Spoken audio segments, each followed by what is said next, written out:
Del clima templado y la condición geográfica escarpada de la península de Grecia y las islas e islotes que la circundan, surge su situación sociopolítica.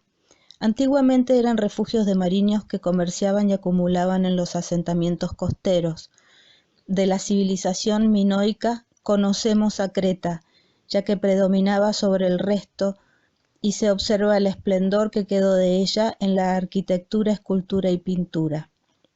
Más o menos 1000 años antes de Cristo, es invadida por tribus europeas belicosas que destruyeron y conquistaron todo. Eran los dorios.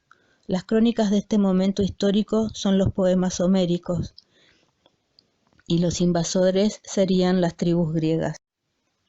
La pintura estaba en la cerámica y las escenas integradas entre guardas, como en este vaso con velatorio de 115 centímetros. La sencillez de estilo y distribución clara pasa a la arquitectura, cuyos templos han perdurado, como el Partenón de la Acrópolis de Atenas, hecho por la tribu dórica, la de los espartanos, famosos por su austeridad. Cuando los griegos empiezan a esculpir, lo hacen donde quedaron los egipcios. Empiezan señalando articulaciones y músculos. No tenían que seguir ningún canon, por lo que experimentan. La core es la figura femenina y el kourus la figura masculina. Ahí pueden observar cómo cada escultor observa y reproduce lo que ve. Luego toma de otros la fórmula que le van resultando. Los pintores griegos eran famosos, firmaban sus obras. Solo quedan de esta época las cerámicas, ya que policromaban también esculturas y templos, pero eso se fue degradando. El vaso de Aquiles y Ajax está firmado por Exequias. Quedan vestigios egipcios en el rostro de las imágenes, pero el cuerpo se va naturalizando. Comienzan a pintar lo que ven, no lo que saben que está. Esto lleva al descubrimiento del escorzo, algo nunca visto, un pie de frente, como se ve en el detalle del jarrón de Eutimitas. Se ve el pie con todos los deditos como una línea de círculos. Este detalle pone fin al arte antiguo, hierático y frontal. Tras el triunfo de las polis griegas en las guerras médicas, comienza una etapa de esplendor en la política, en lo cultural y en lo económico. La instauración de la democracia en Atenas, el desarrollo de nuevos valores cívicos como la responsabilidad, la reflexión o el dominio de las pasiones, dejarán sentir su influencia también en el arte, que se plasmará en la eclosión de lo conocido como estilo severo, que marca la ruptura del período arcaico e inicia el camino hacia el pleno clasicismo. El trono Ludovisi es un ejemplo característico de este período de transición. Tanto en el panel frontal como en los laterales vemos una maduración del estilo que abandona el hieratismo y la rigidez para llevarnos hacia unas formas más naturales. El abandono de los convencionalismos arcaicos se observan en los pliegues de los peplos, que caen de forma natural, al tiempo que dejan insinuar las formas del cuerpo femenino, en lo que sería una de las primeras representaciones de la técnica de paños mojados, que vamos a ir viendo cómo se modifica a lo largo de los periodos. Cuando la sociedad comienza a cuestionar las tradiciones y a desarrollar la ciencia y la filosofía, el arte y la democracia llegan juntos al esplendor. Policleto vivió entre el 480 y el 420 a.C. y escribió un tratado teórico llamado el Canon, en el que definía la belleza y la vinculaba con conceptos como la exactitud y la proporción. Esta proporción se lograba mediante el uso de razones matemáticas que relacionan de forma armónica las distintas partes de un cuerpo. El célebre Doríforo, su obra más famosa, es considerado como modelo de las proporciones del cuerpo humano, en la que la cabeza mide 1/7 parte de la altura total y la cabeza está dividida en 3/3.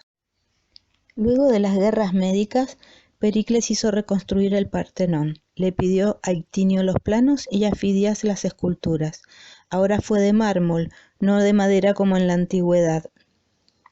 No hay nada innecesario. Arquitectónicamente eran de base rectangular y columnas dóricas sostenían travesaños de piedra. Las columnas son abultadas en el centro, en algo que se denomina éntasis. Algunos dicen que para parecer menos rígidas, flexibles, orgánicas, y otros dicen que podrían tener como finalidad corregir las imperfecciones de la visión humana mediante el uso de distorsiones sutiles que servirían para contrarrestar ilusiones ópticas indeseadas.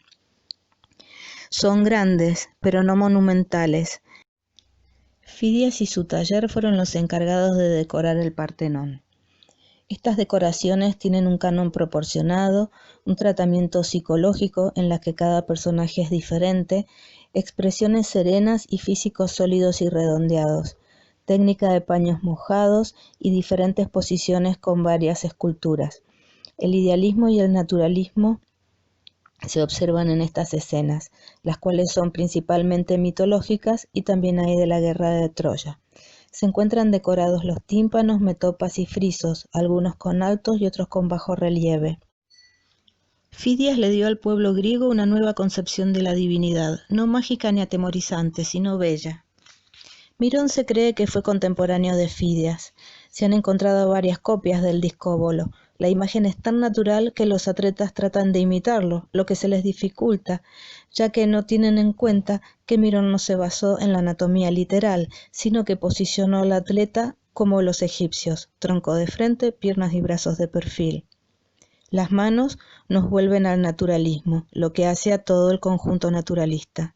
Mirón conquistó el movimiento, captó el instante.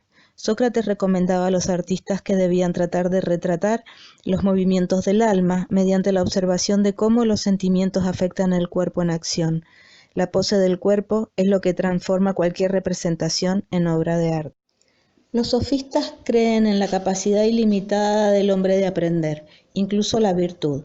Con la crítica a los dogmas y el convencionalismo surge el racionalismo, y de ahí el relativismo histórico, término que hace referencia al carácter condicionado e histórico de las verdades, ya que son creaciones humanas, lo que genera dualismo, lo verdadero y lo falso, lo justo y lo injusto.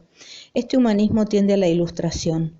Este racionalismo y relativismo dependen del mismo estilo económico, el capitalismo. Este movimiento económico, más el gusto griego de esta época del arte por sí mismo, lleva el comercio y el encargo de obras a los artistas de la época. Con el iluminismo en el siglo IV las personas se empiezan a interesar en el arte por sí mismo, como habíamos visto. Cada ciudad tiene su escuela de arte y su taller. La arquitectura se empieza a diversificar, como los edificios que se comienzan a construir en la Acrópolis, que empiezan a ser de estilo jónico, como el templo de Atenea Nike. Las columnas jónicas son más finas y sus capiteles tienen volutas.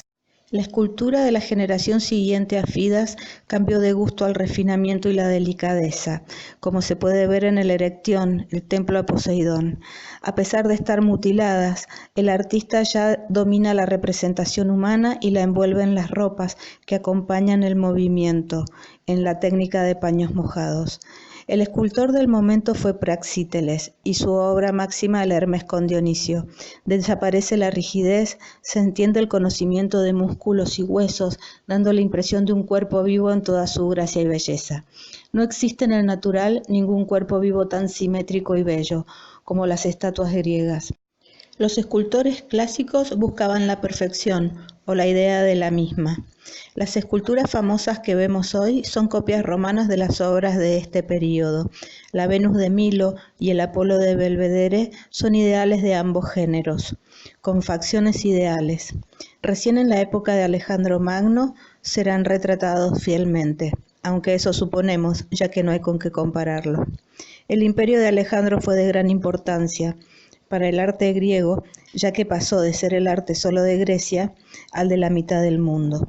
Los 300 años que le siguen a la muerte de Alejandro Magno es la llamada época helenística. El centro de gravedad de la evolución se traslada por completo desde Grecia al Oriente. Alejandría en Egipto, Antioquía en Siria y Pérgamo en Asia Menor encargaban obras a los artistas griegos, obras diferentes a las que estaban acostumbrados a hacer. Se pusieron de moda las columnas corintias, que son parecidas a las jónicas pero con follaje, añadiendo a los edificios mayor suntuosidad. En el altar de Zeus en Pérgamo se pueden observar parte de los cambios estilísticos de la época.